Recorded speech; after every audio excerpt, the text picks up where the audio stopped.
ये एक और इम्पॉर्टेंट क्वेश्चन है जिसको हम लोग क्वेश्चन 1 बोल रहे हैं। इसमें भी हमको क्या निकालना है, मिनिमम रिजर्वॉयर कैपेसिटी निकाली, minimum storage required to maintain, ठीक है, demand rate 40 metre cube per second, ठीक है, 40 मीटर क्यूब पर सेकेंड का डिमांड रेट मेंटेन करने के लिए इन्होंने एक टेबल दी है जो 1981 की टेबल है, जिसमें मंथली डेटा दिया हुआ है। जैसे इन्होंने मंथ लिखा है और मीन फ्लो लिखा है। क्वेश्चन यही तक रहेगा, लिख लो। मेथड 1 है तो कोई दिक्कत, एक ही मेथड लिखना है। मंथ है और मीन फ्लो। मंथ जनवरी है, फरवरी है, मार्च है, अप्रैल है, मई है, जून है, दिसंबर तक, ये हो गए आपके सारे मंथ।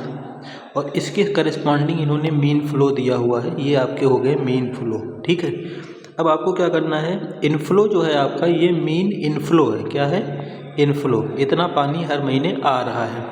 तो इनफ्लो को अगर हम लोग, क्योंकि ये है किस में है, ये आपका मीटर क्यूब, मतलब क्या बोलते हैं उसको, पर मतलब एक महीने में इतना आ रहा है, ठीक है।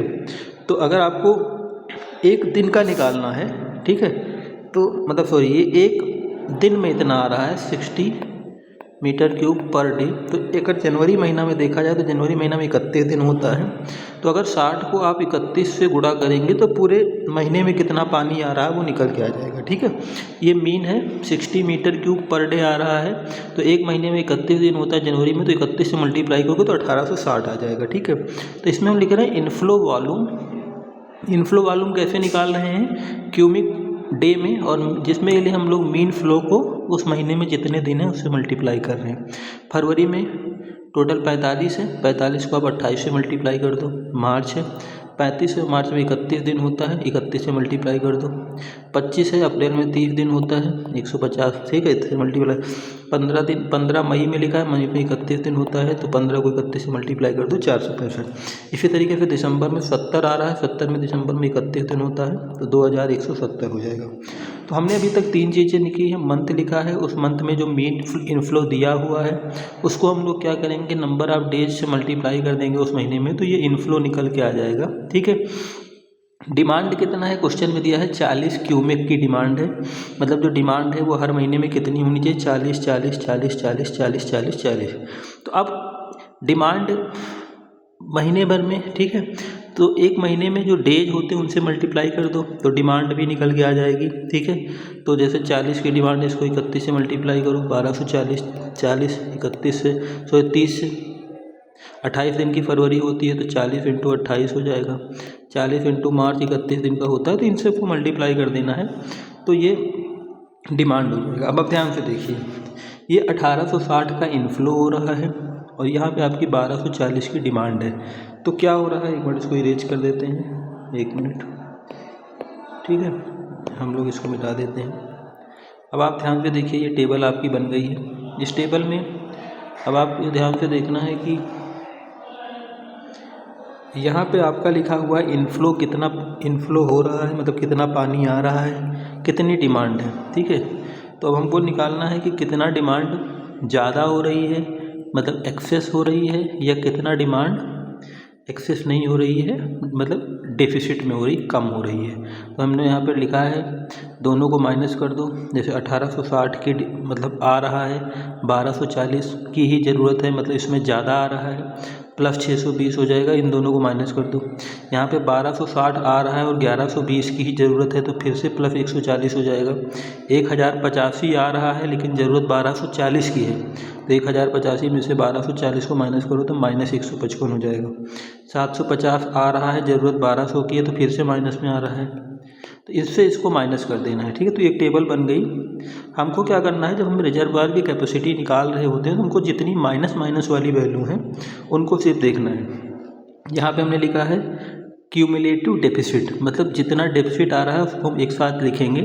तो जैसे यहाँ पे डेफिसिट आ रहा है -155 का, यहाँ पे -450, -775, -540। तो पहले -155 लिखो, ये एक डेफिसिट था, और डेफिसिट हो गया -450 का, तो -155 में -450 और कर दो तो डेफिसिट हो गया 605 का। यहाँ पे 605 का डेफिसिट था, 775 का डेफिसिट और है, तो 605 में 775 और भी माइनस कर दो तो ये -1380 हो गया।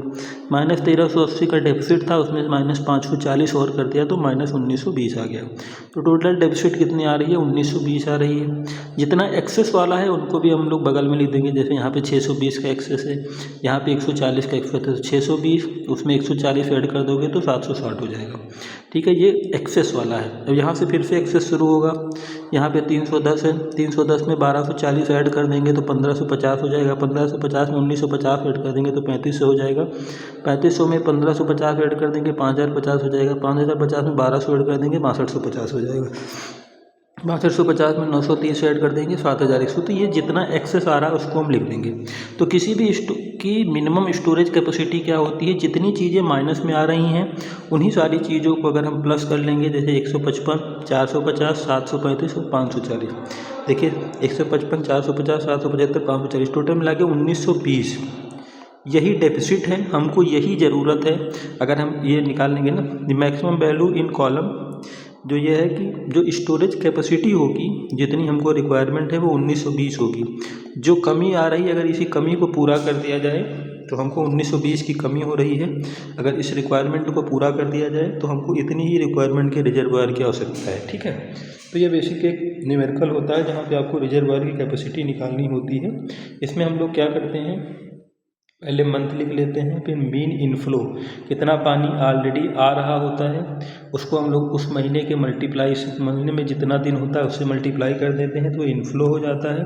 हमको डिमांड कितने की है, क्वेश्चन में हमको 40 की डिमांड है तो डिमांड लिखो, डिमांड के हिसाब से उस महीने में जितने दिन हैं उनसे मल्टीप्लाई कर दो तो डिमांड पूरे महीने की हो जाएगी। ठीक है, उसके बाद इन दोनों का डिफरेंस निकाल लो और जो माइनस माइनस में है उनको सबको जोड़ लो, वही माइनस वाली ही कैपेसिटी है जिसकी हमको ज़रूरत है।